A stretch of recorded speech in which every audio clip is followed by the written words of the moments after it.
Now, there's no Magandang gabi ko kasi yes, ang lalaking marangalan ng galing sa langit pagdating dito sa lupa, ito naman ako is Blackjack Love Hotlines.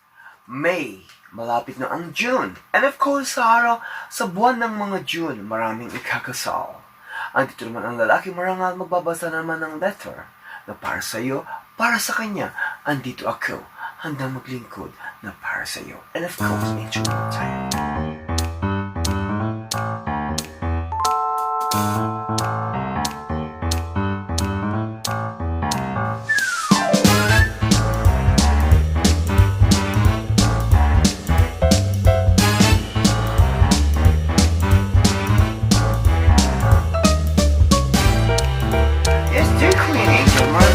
Salamat sa iyo.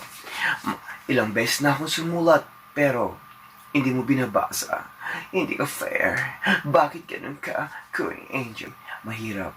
Minsan asa taas, asa baba. Sabi mo nga, madalas kang nakaluhod, nakahilata, padyapa. Ano ang maipapayo mo? Ano nga sa'yo? Ito ang iyong number 1 fan of Pyeongtaek. Ako si Angela. Well, Angela, isa na mga anak mo. Nasasad ako. Ano ba yan? Oh, I have some water. Anyway, thank you so much. And of course, mega big shoutout. It's everyone mula sa Luzon. Besides at hindi na magandang morning, evening po sa inyong lahat. And of course, anyong masaya, anyong asumika from here in Korea. I need some water. Ang sarap ng tuwa. Wala akong pulutan, kundi isawsaw ko na lang sa suka. Just, yes, Queen Angel, maraming salamat sa iyo. Nabasa ko at narinig ko na ilang beses ang tingin na parang anghel na nagagawa sa langit. Sumigaw ang anghel o makasalanang anghel. Tawagin mo na akong si Lupin. Lupin sa araw, Lupina sa gabi. Isa akong bulaklak na mumukadkad. Yes, dumadapo sa akin, inihintay ko na lang ang mga bubuyog na kakagat sa matamis kong nectar. Charot. It's okay. No matter what happened, I'll be like me, Queen Angel. Yes, and of course my family don't know, but that I am Rufina in the nighttime, and of course Lupin sa araw, kasi may pagkaastig ako. Nainlove ako sa isang foreigner and I was in here in UK. But hindi ko masabi sa aking parents, how can I do? Anong gusto nila? Bigyan ko sila ng apo. Wala naman akong fallopian tube para paglagyan ng sanggol. Ikaw, dear Queen Angel, ano ang magagawa ko? Ano ang dapat kong gawin? Please help me. Alam ko, magaling kang lumuhod, humilata, padyapa. Kaya mong solusyonan lahat ng problema. Matibay ka, sana sintibay ka ng pole dance mo. What? Ikaw talaga. And of course, ako, si Lupin. Sa araw, Lupina sa gabi. Well. Pre! Isa ka palang boxing hair, pre. Basta gabi, isa ka Lupina. Nag-haplos at nag-hangat, kinapagmahal ng iba. But don't worry, always remember behind the cloud there's a plane. Ika nga, matalino man ang machong machiin na mahilig sa saging, ngunit naisandi. Diba? Sabi nga nila, may pakpak ang balita, and of course, may tenga ang lupa. Always remember, blood is thicker than water.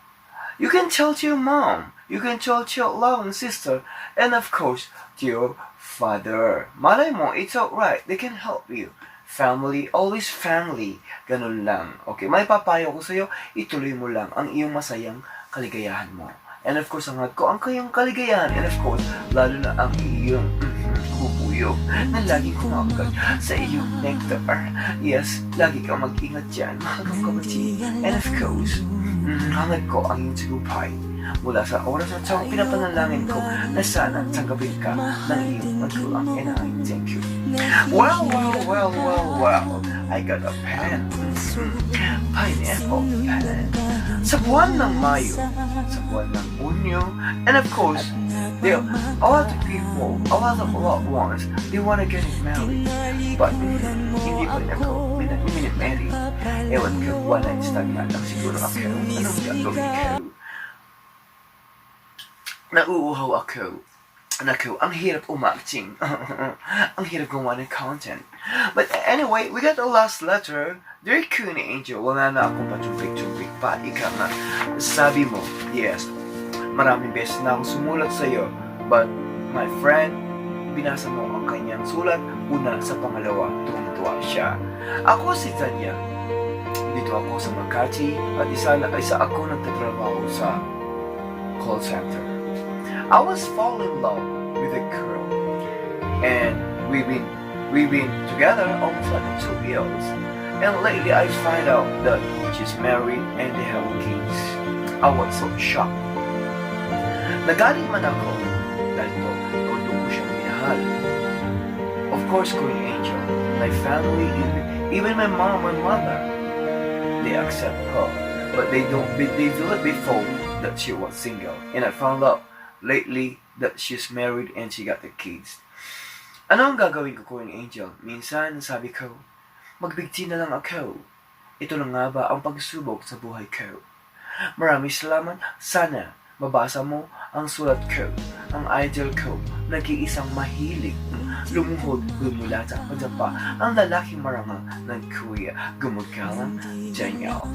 Grabe ka, Daniel. Well. Daniel, hindi problema yan. The more you give, the more you give, and of course, the more you bless. Ika nga. Diba? Ayaw mo masaktan. Ayaw mo manakit. And of course, she got a family and she got the kids. Forgive her. Na maluwag sa puso mo. Make a friend with her. And of course, na-inlove na lang siya. It might be before she got problem toward that husband. Alam mo naman pag may demanda ka, masakit yan. Naku, masakit makulong. Lalo na, naku, sa rehas. Naku, baka hindi lang babae. Naku, ang ma-inlove sa'yo doon. Naku, baka si Perong. Naku, tutubuhin ka. Gabi-gabi. Naku, sakit naman. Yes, that's all you is forgive him, okay? And of course, forgive her. Lately, you will be blessed. And I hope one day you will have found the true love. If you found the true love, I'm here. I'm in here. I never give up. It never cheat. Sometimes when we touch, the honesty is too much. Going you guys at home. O joke kaluguran ka. Dahil sobra. Dahil nag-cheat it's okay. Ikaw nga number 2 dyan eh. Paano mo sabi nag-cheat diba? Kasi may husband siya, diba? Don't worry, andito ako. Lagi nagmamahal sa'yo, mahal kong kapatid. Forgive her, and lately, you found the true love, but to make a friend. But after that, no more. Okay? Just, yun lang ang may papayo ko sa'yo, mahal kong kapatid. Yes. Maraming salamat po sa inyong lahat. And of course, for our way, 40,000K. And I really appreciate it. Sa mga pusong na in love, sa mga pusong nasasaktan, nagpaubaya ka na ba? Mega big shoutout sa mga There's nowhere to hide. Since you push my and of love course, Messenger. aside. And my email, you can write a letter. You can write a letter para basahin ko. And of course, bigyan kita ng magagandang payo. And of course, maraming salamat sa view mo ng walang edit kong video. Thank you so much. And of course, maraming salamat po sa inyong lahat. Anyong masayo, anyong masumika. Ako po ang mama. Alam na because ang katawang lupa ay napapagod din. Subscribe lang po kayo and leave a comment down below. And this is the Love Hotline. Sunod po kayo and of course, see you soon. At see you my next episode. Maraming salamat and may God bless you all. Bye-bye!